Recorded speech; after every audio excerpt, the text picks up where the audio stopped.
Чаго чакаць ад ультыматума Лукашэнку? Як на яго адрэагавалі беларускія ўлады, а таксама чым адзначыўся Сяргей Ціхановскі? Вітаем, сябры! Гэта наша Ніва, і зараз мы ўсё вам раскажам. Увечары пятніцы 19 чэрвеня Уладзімір Зяленскі нечакана выступіў з катэгарычным зваротам на адрас Аляксандра Лукашэнкі. Украінскі прэзідэнт фактычна выставіў беларускаму кіраўніку ультыматум, сутнасць якога вельмі простая. Альбо Лукашенка прыбірае з мяжы тэхніку, якая карэктуе агонь па украінскіх гарадах, альбо гэта зробяць самі украінцы. Якім чынам яны гэта зробяць, не прагаворвалася, але здагадацца, напэўна, не цяжка. Акрамя таго, Уладзімір Зяленскі звярнуў увагу на беларускую нафтаперапрацоўчую прамысловасць. Маўляў, цяпер украінцы робяць усё, каб пакінуць рускіх без паліва, але Беларусь старанна пастаўляе ў Расію і бензін, і дызель, і паводле ультыматума Мінск павінен неадкладна спыніць такія пастаўкі. У выніку Зяленскі даў Лукашэнку 7 дзён, і 3 з іх ужо прайшлі. Гадзіннічак у самым прамым сэнсе цікае, і цікае вельмі трывожна, бо калі верыць Зяленскаму, то на наступных выхадных варта чакаць украінскіх удараў па Беларусі. Але ж давайце паспрабуем разабрацца, ці спраўдзіцца такі страшны сцэнарый і што будзе далей. І спачатку трэба удакладніць, пра якую тэхніку казаў Уладзімір Зяленскі. Гаворка ідзе пра рэтрансляторы сувязі на беларускіх вышках мабільных аператараў у Гомельскай і Брэскай абласцях. Такія вышкі вясною паставілі нават на бязлюдных тэрыторыях Гомельшчыны, дзе ніхто не жыве праз забруджанасць пасля Чарнобылю. Мабільны інтэрнэт там нікому не патрэбны. Адпаведна, галоўная задача гэтых вышак – дапамога ў кіраванні дронамі. Калі на такую вышку пастаўлены накіраваны рэтранслятар альбо ўзмацняльнік, то сігнал можна пасылаць на 30-50 кіламетраў у глыб чужой тэрыторыі. Гэтае абсталяванне стварае канал сувязі, накіраваны прамянём у бок Украіны, каб дрон мог за яго зачапіцца. У выніку беспілотнік ляціць, трымаючы сувязь з некалькімі базавымі станцыямі. Ведаючы хуткасць праходжання сігналу да кожнай з іх, можна вылічыць каардынаты беспілотніка. Украінцы выкарыстоўваюць гэты метад, каб збіваць дроны, а расіяне, каб іх весці. Цяпер разбярэм важныя моманты, якія тычацца непасрэдна ультыматума на адрас Лукашэнкі. Зварот Зяленскага з'явіўся пасля яго сустрэчы з лідарамі краін Вялікай Сямёркі і пасля ультыматума еўрапейскіх дзяржаў Маскве, перададзенага пасламі Францыі, Германіі і Брытаніі яшчэ 7 чэрвеня. Яго поўны змест дагэтуль публічна не раскрыты, і тое, што гэта не зрабілі ў Крамлі, паказвае сур'ёзнасць заяўленага. Мяркуючы па ўсім, Маскве прапанавалі пагадзіцца на спыненне агню, а ў адваротным выпадку краіны захаду здымуць абмежаванні на ўдары ў глыб расійскай тэрыторыі.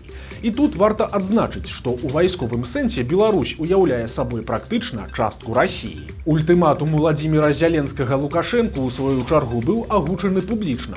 З аднаго боку ён цвёрды, і з Мінскам раней так не размаўлялі, але з другога ён даволі неканкрэтны, што дае прастору для інтэрпрэтацый, бо такая расфакусаванасць пасланняў сведчыць хутчэй пра тое, што гэта палітычны ціск, а не ваенны ультыматум. Афіцыйны Мінск у сваю чаргу маўчыць, хаця прайшло ўжо некалькі дзён. Сам Лукашенка, які звычайна не стрымліваецца ў словах, у гэтым выпадку адказваць не спяшаецца. Пакуль яго асабістай рэакцыі няма, затое актыўна выказваюцца праўладныя прапагандысты ўсіх масцей. Іх каналы заваленыя самымі бруднымі і хамскімі абразамі на адрас Зяленскага і Украіны. Акрамя таго, прапагандысты прапануюць ядзерны шантаж ці нават ядзерны ўдар. Але будзем шчырымі, гэта на сённяшні дзень малаверагодны сцэнарый. Ну а дзяржаўнае інфармагенцтва Белта апублікавала рэплікі міністра абароны Беларусі Віктара Хрэніна і дзяржаўнага сакратара Рады бяспекі Аляксандра Вальфовіча, сутнасць якіх нечакана вельмі міралюбівая. Маўляў, Беларусь не хоча ўцягвацца ў канфлікт, і мы не будзем рэагаваць на правакацыі. А міністр замежных спраў Максім Рыжанкоў расказаў пра нарошчванне антыбеларускай рыторыкі і падкрэсліў, што хоць публічна гэтага і не бачна, але ўлады Беларусі на такія заўвагі рэагуюць. Але ж ці можа Лукашенка зняць тыя рэтранслятары самастойна?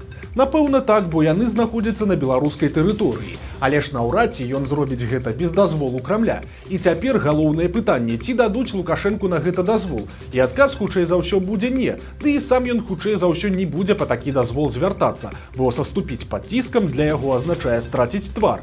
А ён так хвалюецца пра сваю рэпутацыю ненахіляемага, што і тут будзе упірацца да апошняга. Гэта пацвярджае і новая заява украінскага боку.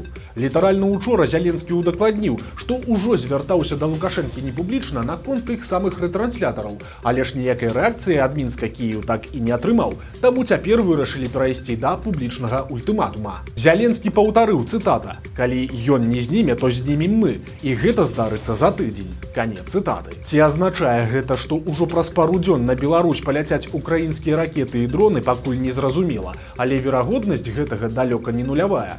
Таксама важна разумець, што калі пагрозы ўсё ж стануць рэальнасцю, то гэта не будзе нейкае сухапутнае ўварванне ці шквал ракет па гарадах і вёсках, бо такі сцэнарый невыгадны самой Украіне. Найперш гаворка будзе ісці пра кропкавыя дронавыя ўдары супраць беларускіх вышак сувязі на поўдні Палесся.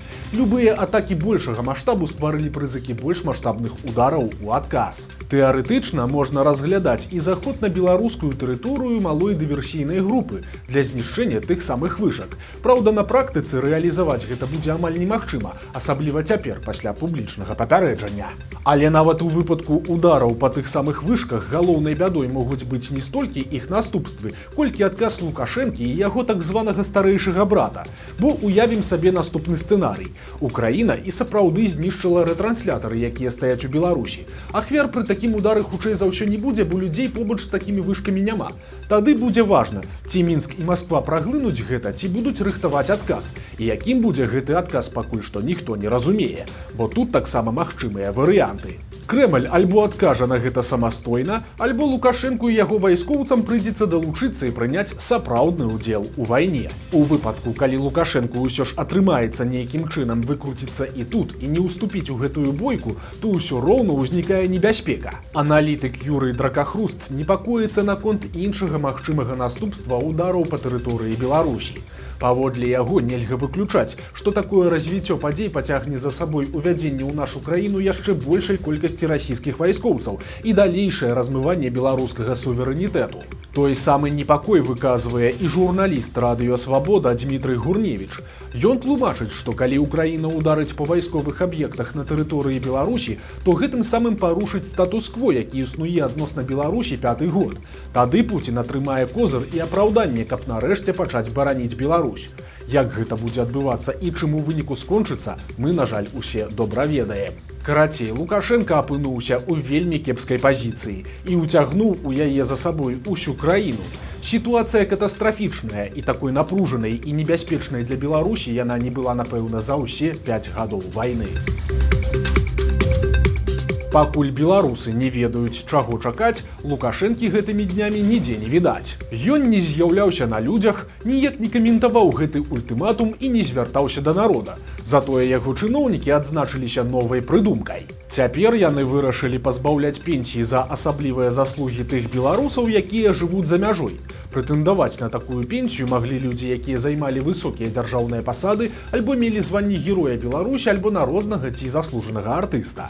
Адпаведная пастанова Савета міністраў ужо была афіцыйна апублікаваная. Яшчэ адзін малады беларус, які вырашыў стаць акупантам, трапіў у палон і расказаў, як адбываецца вярбоўка. 18-гадовы Мікіта з Рэчыцы вучыўся дрэнна і нават меў судзімасць за крадзяжы. Ён скручваў з ровару спідометры і ліхтарыкі, і калі яго стрыечны брат пайшоў ваяваць за расіян, то юнак таксама захацеў зарабіць грошай такім чынам. Брат абяцаў дапамагчы з афармленнем і знайшоў пасярэдніка, жанчыну па імені Яна, якая займалася арганізацыяй прыезду новых добраахвотнікаў. Саму Яну Мікіта ніколі не бачыў асабіста. Усе зносіны адбываліся праз перапіску. Яна арганізавала для хлопца афармленне кантракту і ўзяла на сябе пытанні з пераездам. Што тычыцца грошай, то тут маладзёна ці то кінулі, ці то падманулі. Мікіта сцвярджае, што фактычна атрымаў на рукі толькі каля $7,000, хаця яму абяцалі ў 5 разоў больш. Пасля атрымання білетаў хлопец выехаў з Рэчыцы цягніком, а канчатковым пунктам стаў Варонеж.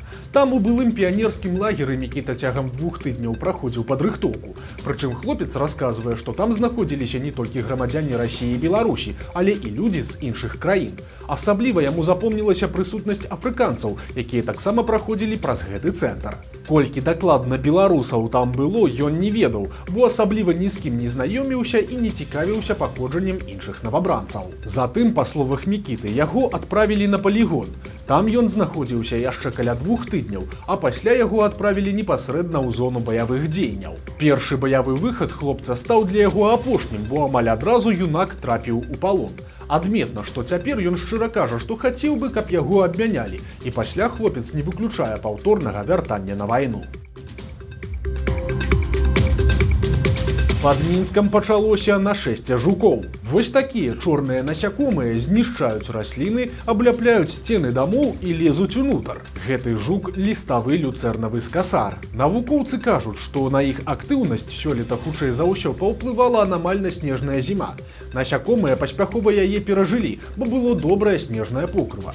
Шкоднікі не вымерзлі, выйшлі з зямлі і цяпер мігрыруюць. Цыкл развіцця новых пакаленняў у гэтага віду ўсяго раз у 2 гады. Бліжэй да жніўня з кукалак выйдуць маладыя жукі, але яны застануцца ў глебе да красавіка пачатку мая наступнага года. Вось такія навіны панядзелка. Падпісвайцеся на канал, стаўце лайкі альбо дызлайкі і выказвайце заўвагі ў каментарах. І, канешне, чытайце нашу Ніву, глядзіце нашу Ніву і любіце Беларусь. До сустрэчы заўтра.